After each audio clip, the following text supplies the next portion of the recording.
Bismillahirrahmanirrahim. Assalamu alaikum, dear students. Today we are going to start lecture number 33 from chapter 16, Statistical Inference. Today we are going to study about interval estimation. When an estimate for the unknown population parameter is expressed by a range of values within which the population parameter is expected to occur is called an interval estimate, and the process is called interval estimation. For example, uh, find estimates for average height of first year students कि first year students की average age हम अगर जो है वो find करते हैं या उसके बारे में हम करते हैं तो एग्जैक्ट एज जो है वो तमाम स्टूडेंट्स की नहीं होगी, वो किसी रेंज में, जैसे हम कहते हैं कि 15 एंड 16 या 16 एंड 17, बिटवीन 16 एंड 17 जो है उनकी एज जो है वो लाई करेगी। तो एग्जैक्ट एज तमाम स्टूडेंट्स की नहीं हो सकती कि सारे के सारे या तो 15 ईयर्स के हों या 16 ईयर्स के हों। कोई होगा 16 ईयर्स एंड 2 मंथ्स, कोई होगा 15 ईयर्स एंड 8 मंथ्स, कुछ जो होंगे वो 15 ईयर के एग्जैक्ट होंगे, कुछ 16 ईयर के एग्जैक्ट होंगे। इस तरह से मतलब सेम उनका नहीं होगा। इसलिए हम कहते हैं कि फर्स्ट ईयर स्टूडेंट्स की जो एज है या हाइट है, उनकी हाइट अगर हम लेते हैं तो हम कहते हैं कि 64 सेंटीमीटर है, या इस तरह से हम ले लेते हैं, या 5 फीट है और 4 इंचेस है और 6 फीट के दरमियान लाई कर रही है। ठीक है, तो इस तरह से हम रेंज में ये वैल्यूज़ ले सकते हैं, एग्जैक्ट वैल्यूज़ क्योंकि तमाम स्टूडेंट्स की नहीं हो सकती। ठीक है, इसी तरह से लिटरेसी रेट हमने पाकिस्तान में देखना है, उसको एस्टिमेट करना है, तो इंटरवल एस्टिमेट उसका जो है वो हम इंटरवल एस्टिमेट में ही लेंगे उसको, क्योंकि एग्जैक्ट लिटरेसी रेट जो है वो किसी एक जगह का एग्जैक्ट नहीं होगा, कोई कहीं पे कम होगा, कहीं पे ज़्यादा होगा पाकिस्तान में। ठीक है, तो कहीं पे जो है वो दरमियाना होगा। तो इस तरह से इसको भी हम रेंज में ले सकते हैं। और इसी तरह से अगर परसेंटेज हम 2 बोर्ड्स हैं उनके मैट्रिकुलेशन के जो मार्क्स हैं बच्चों के, उनको हम परसेंटेज को उसका डिफरेंस देखना चाहते हैं तो वो भी इंटरवल एस्टीमेट होगा या इंटरवल एस्टिमेशन उसको हम कहेंगे। ठीक है, ये हैं एग्जांपल्स इंटरवल एस्टिमेशन की। Now, level of confidence. The probability of accepting the true H0 is called the level of confidence or confidence coefficient, and it is denoted by 1 minus alpha, where alpha is the probability that the parameter will lie outside these limits. The level of confidence commonly used are 95%, 90%, 98% and 99%. Confidence interval, a range of values within which the population parameter is expected to occur, is called confidence interval, and it is denoted by 1 minus alpha. A confidence interval is an interval theta 1 hat, theta 2 hat constructed from the sample values in such a way that it has known probability 1 minus alpha of containing some parameter intended to be estimated. The interval theta 1 hat, theta 2 hat is called 100% confidence interval for the unknown parameter theta. Alpha is the probability that the parameter theta will lie outside the interval theta 1 hat, theta 2 hat. The endpoints theta 1 hat, theta 2 hat that bound the confidence interval are called the lower and upper confidence limits for theta. The difference theta 2 hat minus theta 1 hat is called the precision of the estimate, which is increased either by increasing the sample size or by decreasing the level of confidence. We are sometimes interested in the width of a confidence interval, which is simply defined as the difference between the upper confidence limit and the lower confidence limit. A high level of confidence, 99%, will give a greater width than a lower level of confidence, for example 90%. ठीक है.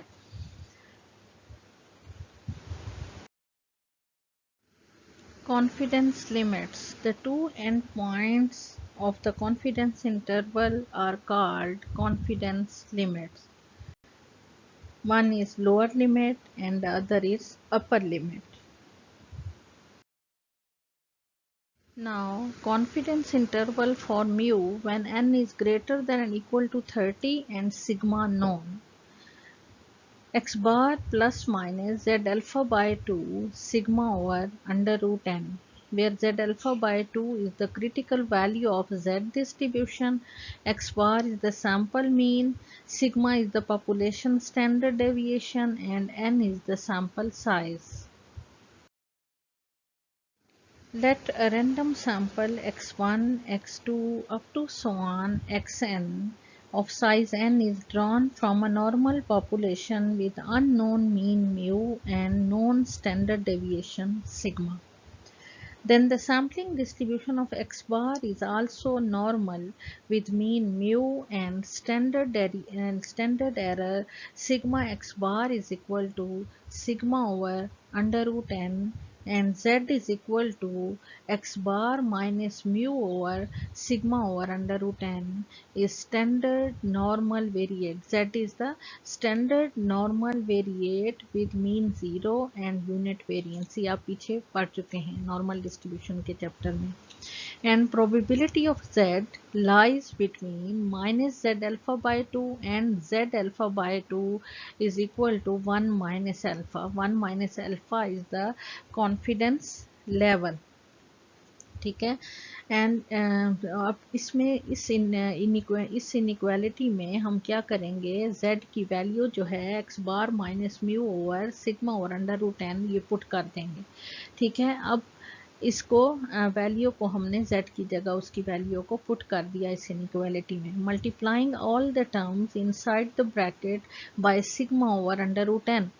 Sigma और under root n से सारी terms जो हैं inequality की उसको हम मल्टीप्लाई कर लेंगे, तो यहाँ पे हमारे पास आ जाएगा X bar minus mu lies between minus Z alpha by 2 sigma और under root N and Z alpha by 2 sigma और under root N. Now subtracting x bar from each term, we have x minus mu lies between minus x bar minus z alpha by 2 sigma over under root n x minus x bar plus z alpha by 2 sigma over under root n. Now multiplying each term by minus 1 will reverse the direction of the inequality. X bar plus z alpha by 2 sigma over under root n is greater than minus mu is greater than minus x bar minus z alpha by 2 sigma over under root n, which is equivalent to, इसको इस तरह से भी लिखा जा सकता है कि minus x bar minus Z alpha by 2 sigma over under root n is less than minus mu is less than minus x bar plus x bar plus z alpha by 2 sigma over under root n.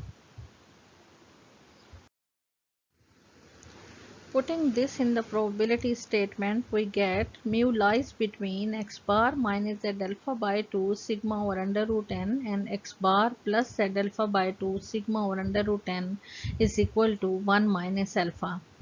100% confidence interval for mu is given by x bar plus minus z alpha by 2 sigma over under root n. When n is greater than 0.05 n, then for sampling without replacement, x bar plus minus z alpha by 2 sigma over under root n minus n over n minus 1.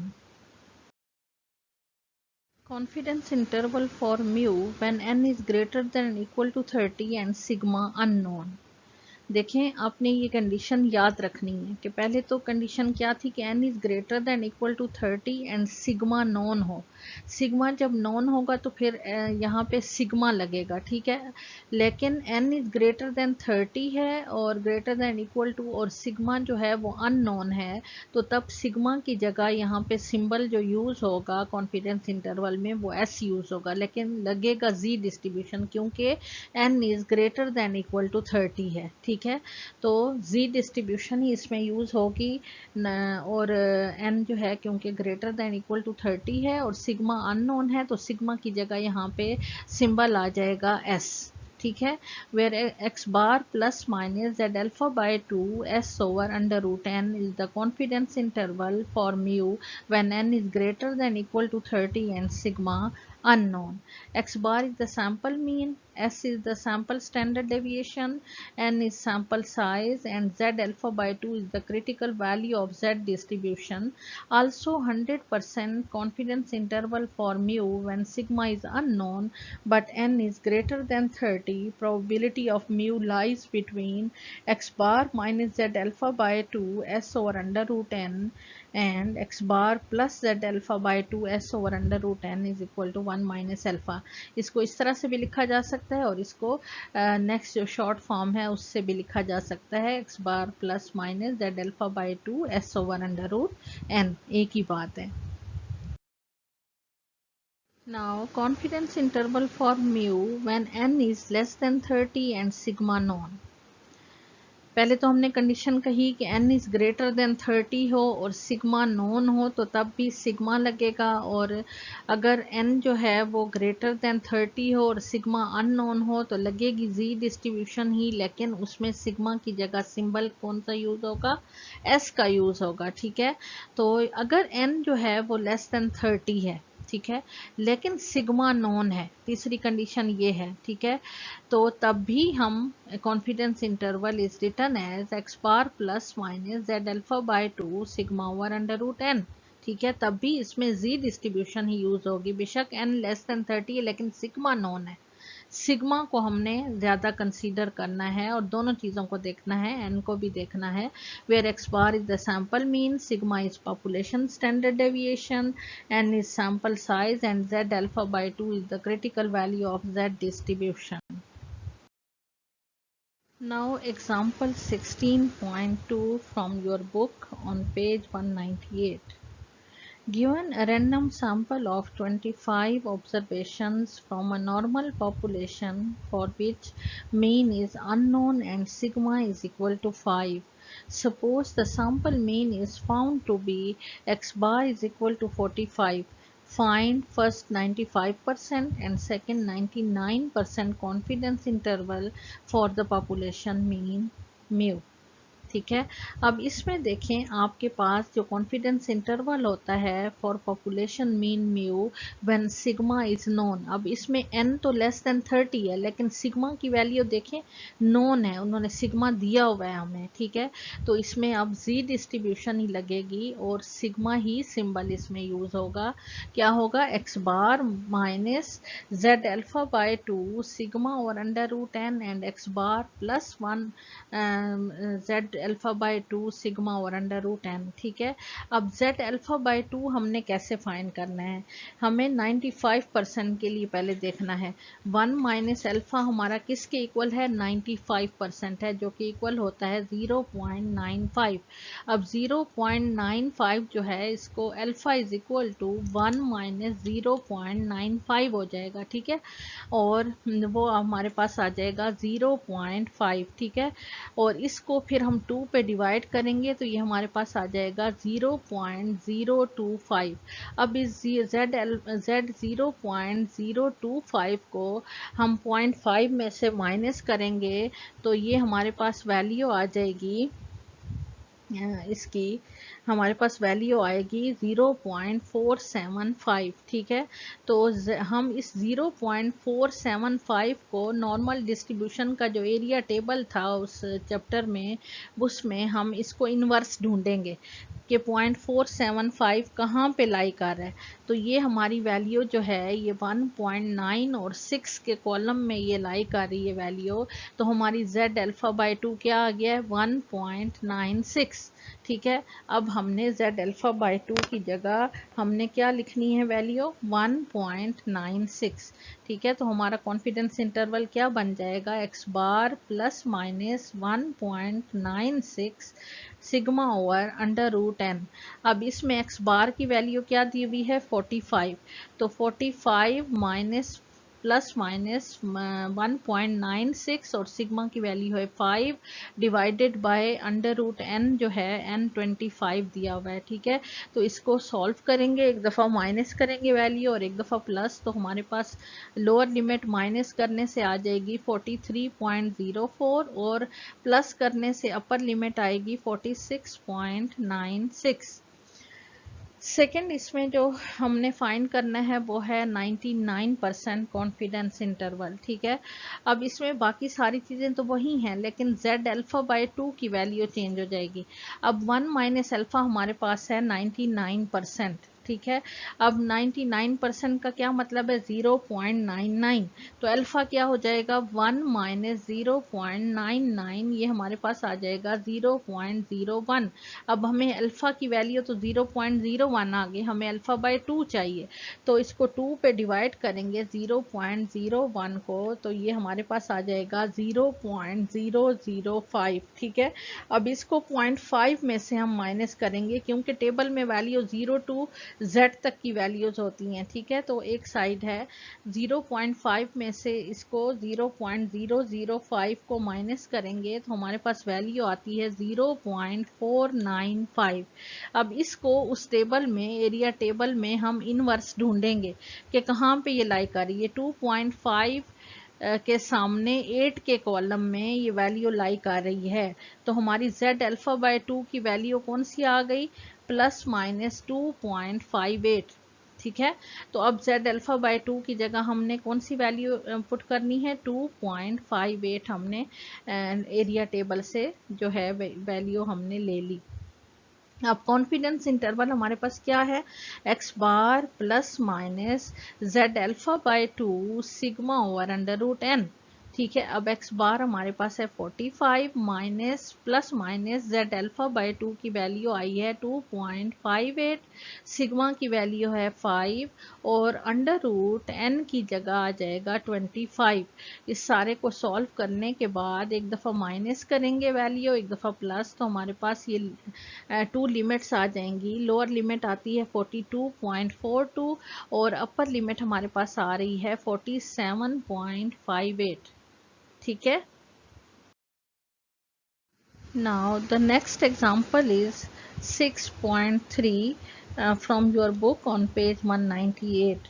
The mean and standard deviation of the maximum loads supported by 60 cables are 11.09 tons and 0.73 tons respectively.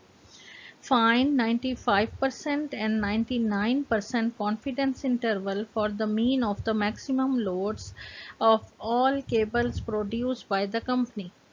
ठीक है, अब इसका कैसे solution हम करेंगे। अब इसमें देखें मीन एंड स्टैंडर्ड डेविएशन हमारे पास क्या है ऑफ 60 केबल्स, एन यहाँ पे क्या है 60 है और एक्स बार की वैल्यू यहाँ पे क्या है 11.09 टन्स और स्टैंडर्ड डेविएशन क्या है हमारे पास 0.73। अब ये सैंपल का हमें दिए हुए हैं। ठीक है, हमें s की वैल्यू है लेकिन n अब देखें n हमारा ग्रेटर देन 30 है।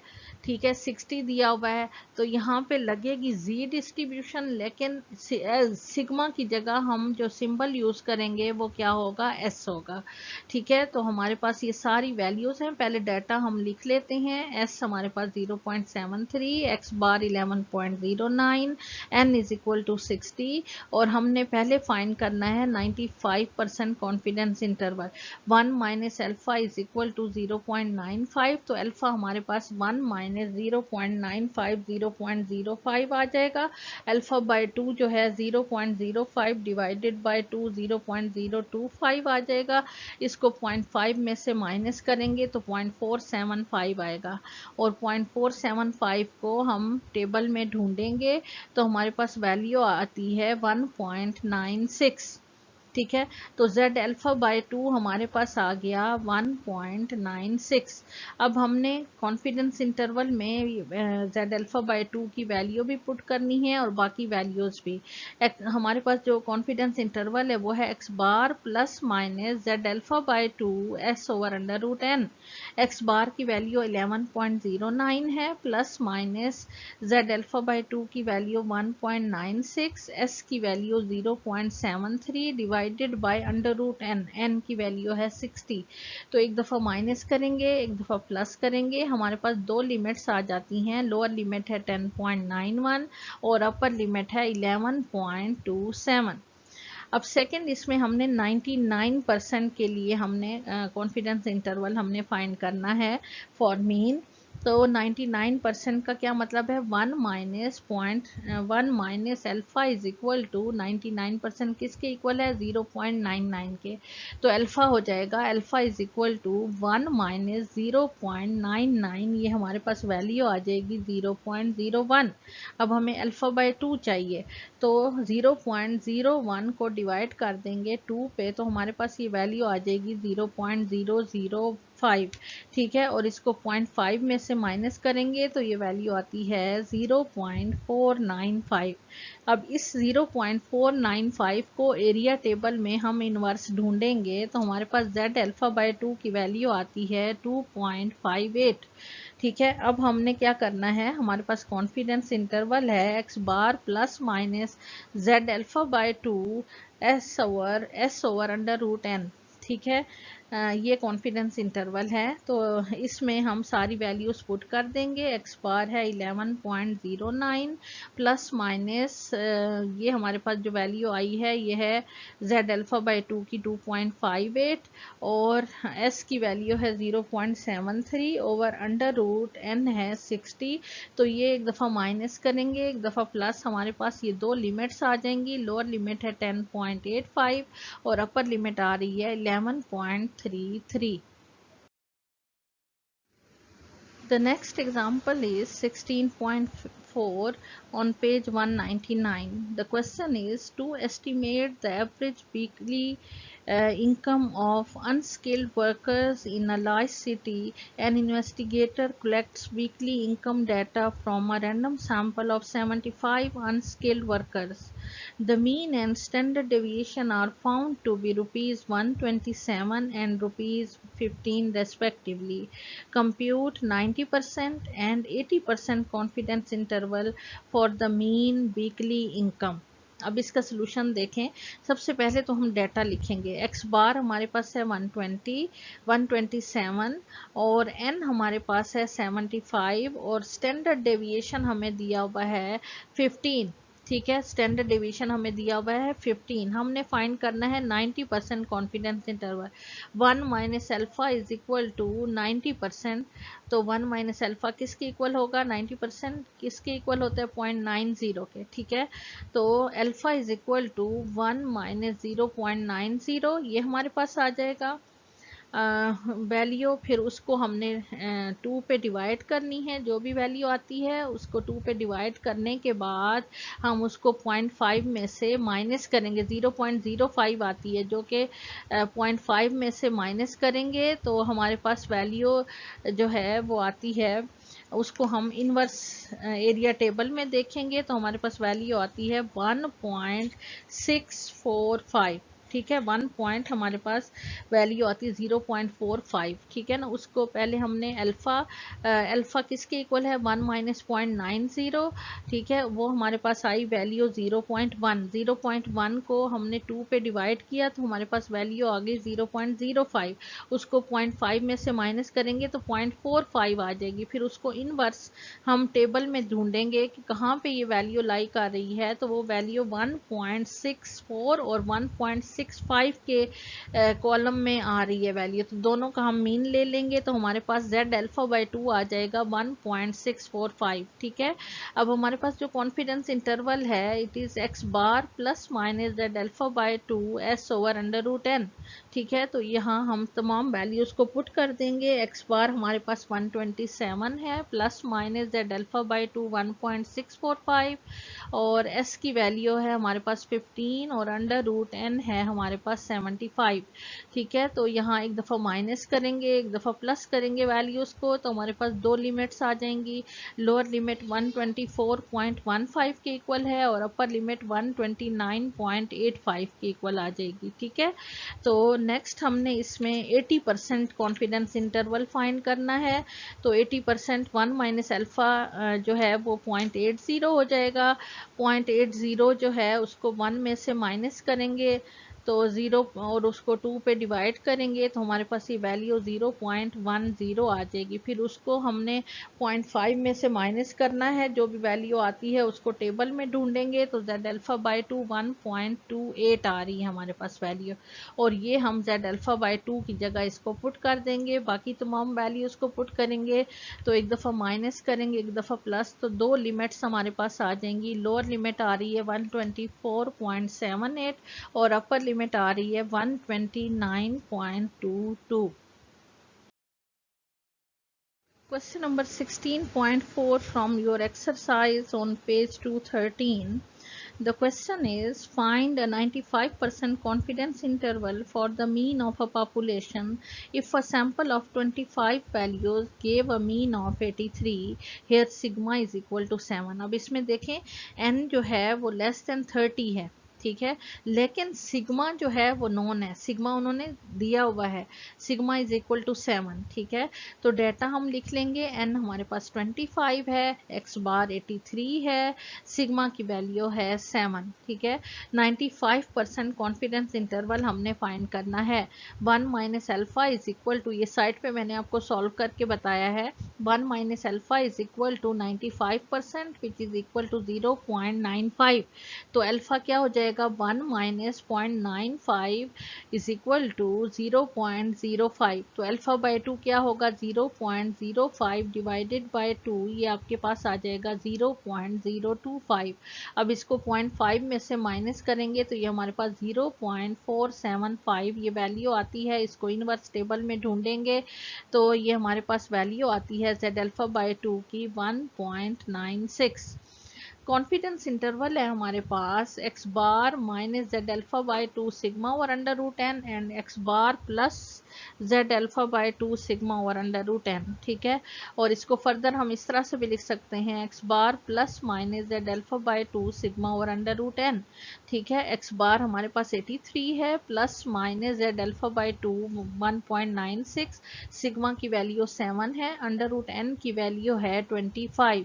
ठीक है, एक दफ़ा प्लस करेंगे एक दफ़ा माइनस, तो दो लिमिट्स हमारे पास आ जाएंगी। लोअर लिमिट आएगी माइनस करने से 80.256 और अपर लिमिट आ जाएगी प्लस करने से 85.744। The next question is 16.5 from your exercise. Find the 90% confidence interval for the mean of a normal distribution with sigma is equal to 3 given the samples 2.3, minus 0.2, minus 0.4 and minus 0.9। अब देखिए यहाँ पे आपको values दी हुई हैं, यानी sample जो हैं वो आपके पास 4 है, n इज लेस देन 30 है, लेकिन सिग्मा देखें यहाँ पे सिग्मा की वैल्यू नॉन है, उसने सिग्मा दिया हुआ है 3। ठीक है, तो सिग्मा नॉन है, लेकिन बेशक n लेस देन 30 है, हम z डिस्ट्रीब्यूशन ही इसमें यूज करेंगे और सिग्मा का ही सिंबल इसमें यूज होगा।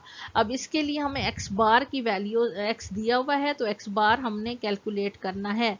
x बार का क्या फार्मूला है, x bar is equal to summation x over n। ठीक है, तमाम वैल्यूज़ का सम करेंगे, उसको नंबर ऑफ वैल्यूज़ 4 हैं, 4 पे डिवाइड करेंगे तो x बार आ जाएगा 0.2। अब हमने फाइंड करना है 90% confidence interval. 1 minus alpha is equal to 0.90 हो जाएगा, और अल्फ़ा 1 माइनस 0.90 0.1 के इक्वल आ जाएगा, और अल्फ़ा बाई 2 0.1 को 2 पे डिवाइड करेंगे तो ये इक्वल आ जाएगा 0.05। इसको 0.5 में से माइनस करेंगे तो ये हमारे पास वैल्यू आएगी 0.45। अब इस 0.45 को हम टेबल में ढूंढेंगे, जैसे आपने पीछे क्वेश्चंस किए थे नॉर्मल डिस्ट्रीब्यूशन का चैप्टर, अगर आपको याद हो वहाँ पे हम वैल्यू देखेंगे तो 1.645 ये जेड अल्फा बाई 2 हमारे पास वैल्यू आती है। 1.6 और 4 के कॉलम में जो वैल्यू है वो भी, और 1.65 के कॉलम में वैल्यू, दोनों जो हैं वो नज़दीक हैं। तो मैंने आपको बताया हुआ है कि अगर इस तरह की सिचुएशन हो तो उन दोनों का मीन ले लेते हैं, तो ये आपके पास 1.645 आ जाएगा। ठीक है, तो एक्स बार की वैल्यू पुट करेंगे जो कि 0.2 है, plus minus Z alpha by 2 1.645 है, सिग्मा आपके पास 3 है, अंडर रूट एन जो है वो 4 है। तो एक दफ़ा माइनस एक दफ़ा प्लस करेंगे तो दो लिमिट्स आपके पास आ गई, लोअर लिमिट माइनस 2.2675 और अपर लिमिट आ गई 2.6675। The next question is 16.6 from your exercise. A random sample of size 36 is taken from a normal population with the known variance sigma square is equal to sorry इसका B part है, A part मैंने आपको homework दिया है। Suppose the weights of 100 male students of a college represent random sample of weights of 2000 students of the college, find 95% and 99% confidence interval for the population mean weight of the students given X bar is equal to 67.45 and S is equal to 2.93। अब इसमें देखें आपको S given है, ठीक है, बेशक n जो है वो ग्रेटर देन 30 है, 100 दिया हुआ है, लेकिन s उसने दिया है आपको, s गिवन है, तो आप सिंबल s यूज करेंगे, लगाएंगे z डिस्ट्रीब्यूशन ही यूज करेंगे, लेकिन सिंबल जो है सिग्मा की जगह यहाँ क्या आएगा, s आएगा, s उसने खुद आपको दिया हुआ है। तो कॉन्फिडेंस इंटरवल 95% जो फाइंड करेंगे, 1 माइनस अल्फा जो है वो 0.95 के इक्वल है, अल्फा आपके पास 1 माइनस 0.95 0.05 के इक्वल आ जाएगा, अल्फा बाई 2 जो है वो आपके पास 0.05 डिवाइडेड बाई 2 0.025 आ जाएगा, इसको 0.5 में से माइनस करेंगे 0.475 और जेड अल्फा बाई 2 की वैल्यू आपके पास 1.96 आ जाएगी। तमाम वैल्यूज को इसमें पुट करेंगे तो आपके पास टू लिमिट्स आ जाएंगी, लोअर लिमिट 66.8757 और अपर लिमिट आपके पास है 68.0243। फिर आपने 99% कॉन्फिडेंस इंटरवल फाइंड करना है। 1 माइनस अल्फा जो है वो आपके पास 99% है, जो कि इक्वल होता है 0.99 के, और अल्फा जो है ये इक्वल हो जाएगा 1 माइनस 0.99 0.01 के इक्वल आ जाएगा, अल्फा बाई 2 0.01 डिवाइडेड बाई 2 ये आपके पास आ जाएगा 0.005। 0.5 में से इसको माइनस करेंगे तो आपके पास वैल्यू आ जाएगी 0.495, और z अल्फा बाई 2 जब इसको इनवर्स टेबल में देखेंगे तो वो आपके पास आ जाएगा 2.58। तमाम वैल्यूज को इसमें पुट करेंगे, कॉन्फिडेंस इंटरवल आपके पास x bar plus minus z alpha by 2 s over under root n है, इसमें वैल्यूज पुट करेंगे तो दो लिमिट्स हमारे पास आ जाएंगी, लोअर लिमिट हमारे पास आ रही है 66.694 और अपर लिमिट आ रही है 68.206। Students, this is today's home task. Solve these problems and send in your subject group.